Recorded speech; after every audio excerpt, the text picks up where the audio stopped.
Magandang araw sa inyong mga bata. Ngayon, nandito naman sa inyong harapan si Gurong Sandra para tunghayan ang bagong aralin natin ngayon. Ang tatalakayin pala natin ngayon ay tungkol sa kakayahang komunikatibo. At kung ano naman ang mga uri nito. Alam naman natin na ang komunikasyon ay yung pakikipagtalastasan o pakikipagsalita mo sa ibang tao o isang tao. Kagaya ng nito. Tingnan nyo.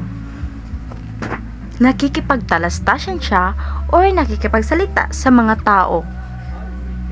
Maybe this picture, pinapakita niya kung ano ang kakayahan niya.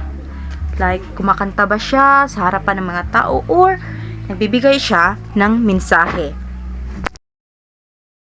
Kaya ngayon, tunghayan natin kung ano nga ba ang kakayahang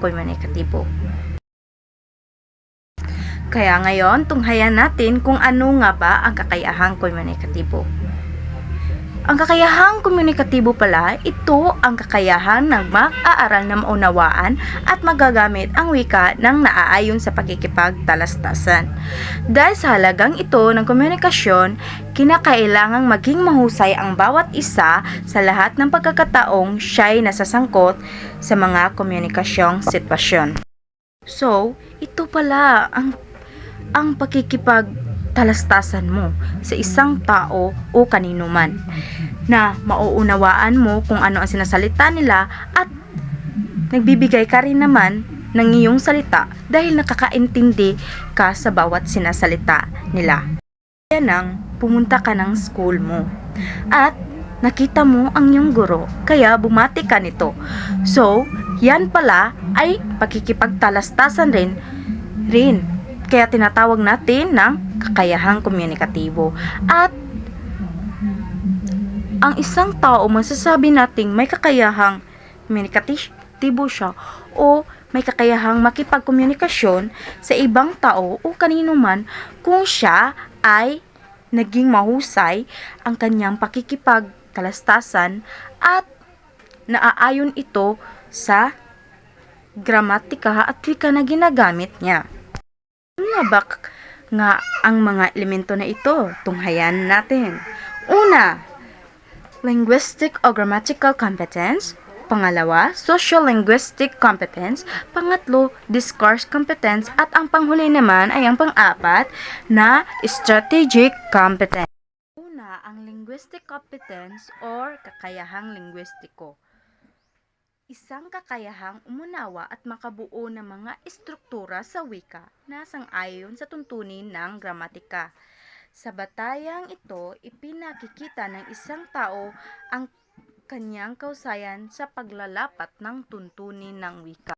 So, ito pala ay isang kakayahang umunawa ng ibang lingwahe o gramatika, gaya ng may abilidad ka ng isa na makapagsalita sa iba't ibang lingwahe, wika at dialekto.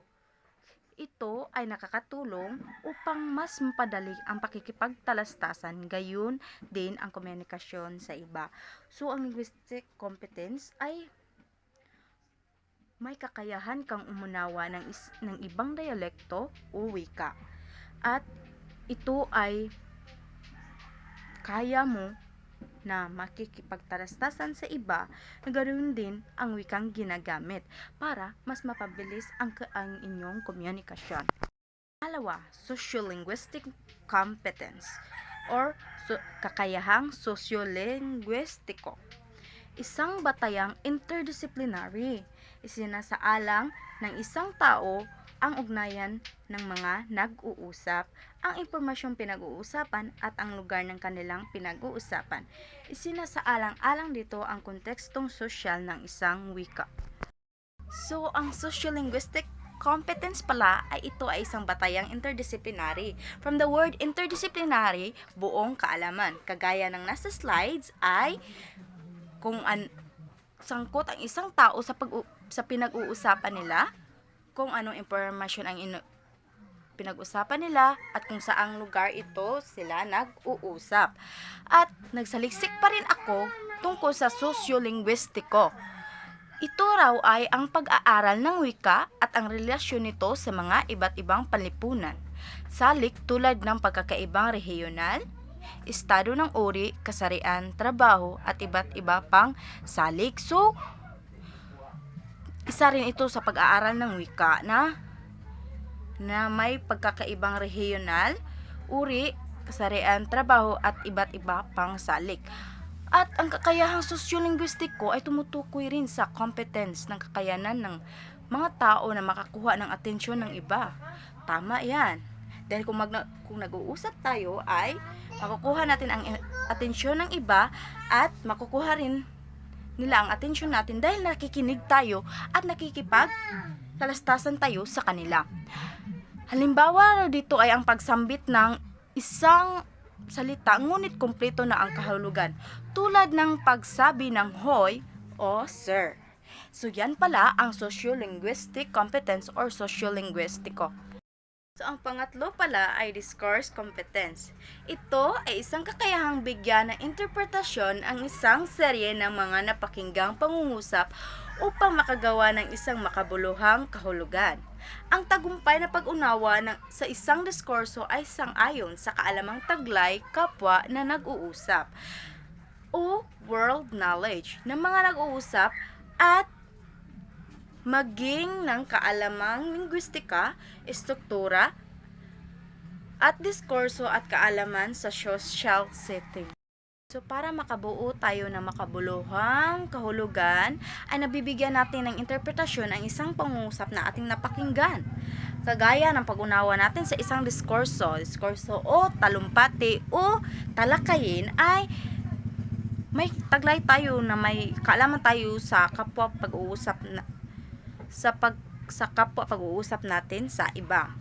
O world knowledge. World knowledge. Pag-intindi mo sa lahat ng subject at disiplina ng isang domain ng pangungusap. Yung world knowledge ay alam mo na lahat at nag-advance study ka na lang para makakuha ka pa ng ibang impormasyon. At maging ang kaalamang linguistika raw at struktura at diskurso at kaalaman sa social setting ay naipalakop rin sa discourse competence. So ganyan ang kakayahan ng isang discourse competence. Pang-apat ay strategic competence.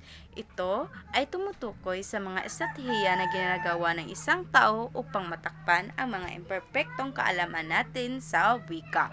From the word strategy, ito yung gabay o guidelines ng isang tao upang makabuo siya ng pakikipag-usap o pakikipag-komunikasyon niya sa ibang tao. Pero dahil kakayahan ito ng komunikatibo ay estratehiya raw para ang mga imperpektong ginamit na wika ay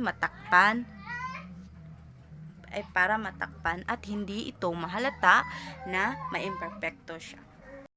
Ngayon, dahil tapos na tayo sa ating pagtatalakay, ngayon ay may tanong ako sa inyo.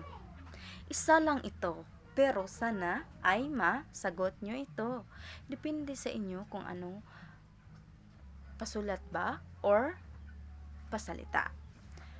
Ito, bakit kailangan nating gamitin ang mga kakayahang komunikatibo? Bakit yung mga uri ay dapat nating gamitin?